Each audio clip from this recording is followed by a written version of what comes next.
Hello everyone, so welcome to my channel optometry solution. कैसे हैं आप सब लोग? उम्मीद करती हूँ आप सब लोग बहुत अच्छे होंगे। सो स्टूडेंट, आज के इस लेक्चर में हम डिस्कस करने वाले हैं प्रैक्टिकल ऑफ्थेल्मोलॉजी के बारे में।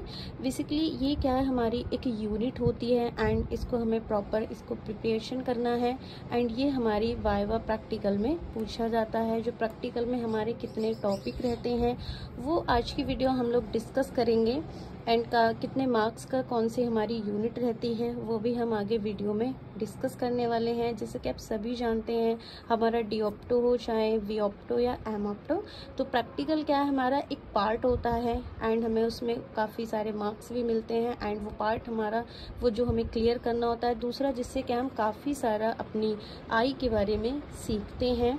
सबसे पहले हम डिस्कस करेंगे कि हमारा प्रैक्टिकल ऑफ्थेल्मोलॉजी में कितने पार्ट होते हैं, दैट मीन्स कितने पॉइंट होते हैं जो हमें स्टेप बाय स्टेप क्लियर करने होते हैं। तो फर्स्ट हमारा है इसमें clinical case presentation. Clinical case presentation में हमारा क्या क्या होता है, इसमें हमें क्या क्या इसमें करना होता है। तो फर्स्ट ऑफ ऑल हमें इसमें क्या है, पेशेंट की हिस्ट्री लेनी होती है एंड दूसरा मेथड ऑफ एग्जामिनेशन, जो एग्जामिनेशन का क्या सही मेथड होता है। सपोज करिए अगर हम रेटिनोस्कोपी परफॉर्म कर रहे हैं या किसी पेशेंट का विजन ले रहे हैं तो क्या मेथड है। अगर हम रेटिनोस्कोपी परफॉर्म कर रहे हैं तो हमें चाहिए कि डार्क रूम होना चाहिए प्रॉपर एंड हमारी डिस्टेंस क्या रहती है एंड हम कितने प्लस का जो लेंस यूज़ कर रहे हैं अकॉर्डिंग टू डिस्टेंस।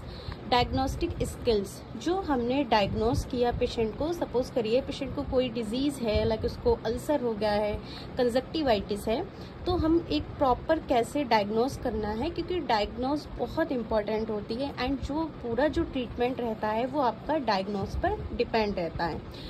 2 से 3 शॉर्ट केसेस, इसमें क्या करना होता है, हमें 2 से 3 जो केसेस हैं वो करने होते हैं। ये हमारी बात हम कर रहे हैं क्लिनिकल केस प्रेजेंटेशन की, जो हमें अपनी प्रैक्टिकल फाइल में तैयार करना होता है। यहाँ पे मैं प्रॉपरली आपको एक प्रैक्टिकल के मेथड से समझा रही थी, बट ये पार्ट हमें क्या है तैयार करना होता है अपनी प्रैक्टिकल फाइल में।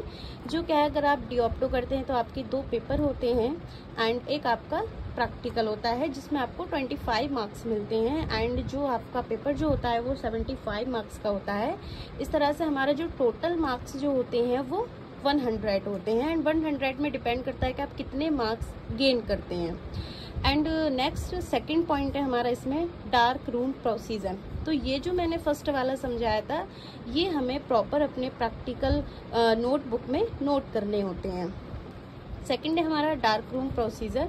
डार्क रूम प्रोसीजर में बेसिकली हमें डार्क रूम प्रोसीजर जो हमारे होते हैं लाइक रेटिनोस्कोपी, डायरेक्ट इनडायरेक्ट ऑफ्थेल्मोस्कोपी।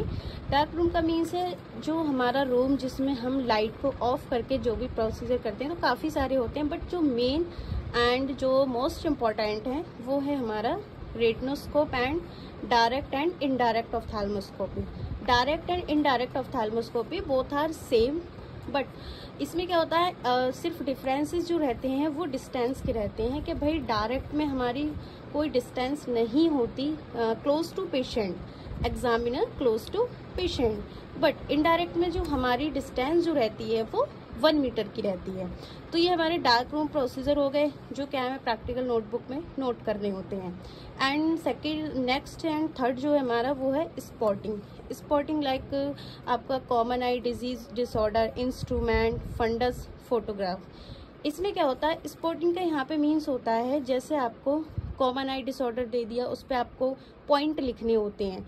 आपके सामने इंस्ट्रूमेंट रख देंगे, जैसे आपका ओटी के इंस्ट्रूमेंट होगा, क्या वायरस स्पैकुलम है तो इसके ऊपर लिखिए कि ये क्या है, किस तरह से ये वर्क करता है। तो प्रॉपर उस पर आपको छोटे छोटे पॉइंट लिखने होते हैं जिसको हम स्पॉटिंग बोलते हैं। फंडस फोटोग्राफ, आपको फंडस जो हमारा फंडस होता है लाइक जिसको हम रेटिना बोलते हैं, उसके डिफरेंट डिफरेंट डिजीज के फोटोज आपके सामने रखेंगे एंड उसको क्या करना है, आपको उसको पहचानना है, उसके बारे में आपको पॉइंट लिखने हैं। नेक्स्ट एंड फोर्थ है हमारा ऑफ्थेल्मिक इंस्ट्रूमेंट। ऑफ्थेल्मिक इंस्ट्रूमेंट आपके सामने बहुत ज़्यादा रख देंगे, काफ़ी सारे होंगे एंड उनको आपको अलग अलग डिफ्रेंशिएट करना है। क्या आपको, जैसे सपोज करो, डिपेंड करता है आपको जो सीनियर ऑप्टम होंगे या सीनियर डॉक्टर्स होंगे कि भाई आपको इस वाले इंस्ट्रूमेंट के 5 पॉइंट नोट करने हैं या 10 पॉइंट नोट करने हैं, तो वो डिपेंड करता है। नेक्स्ट है आपका वाइवा क्वेश्चन में आपको कोई भी क्वेश्चन जैसे इंस्ट्रूमेंट के बारे में या फिर मेडिसिन बहुत सारी रख देंगे एंड उसमें आपसे पूछेंगे ये किस ग्रुप की मेडिसिन है एंड किस डिजीज में ये हम पेशेंट को देते हैं। तो इस तरह से टोटल जो आपके प्रैक्टिकल ऑफ्थेल्मोलॉजी में आपके जो पॉइंट रहते हैं वो 5 पॉइंट रहते हैं एंड जिनको आपको क्लियर करना होता है, जिसमें से आपके 2 पॉइंट क्या है नोटबुक के रहते हैं, बाकी आपके at the time of viva आपको लाइक स्पॉटिंग को भी आपको अलग एक पेज देते हैं, इस पे आपको नोट करना होता है ऑफ्थेल्मिक इंस्ट्रूमेंट में। एंड वाइवा में तो आपको नोट नहीं करना होता, जैसे आपके टीचर्स, आपके सीनियर्स, आपके डॉक्टर्स आपको जैसे क्वेश्चन पुटअप करते हैं देन वैसे ही आपको आंसर करना होता है। तो होप ये वीडियो आप लोग के लिए हेल्पफुल रही होगी एंड वीडियो हेल्पफुल रही हो तो प्लीज लाइक एंड सब्सक्राइब।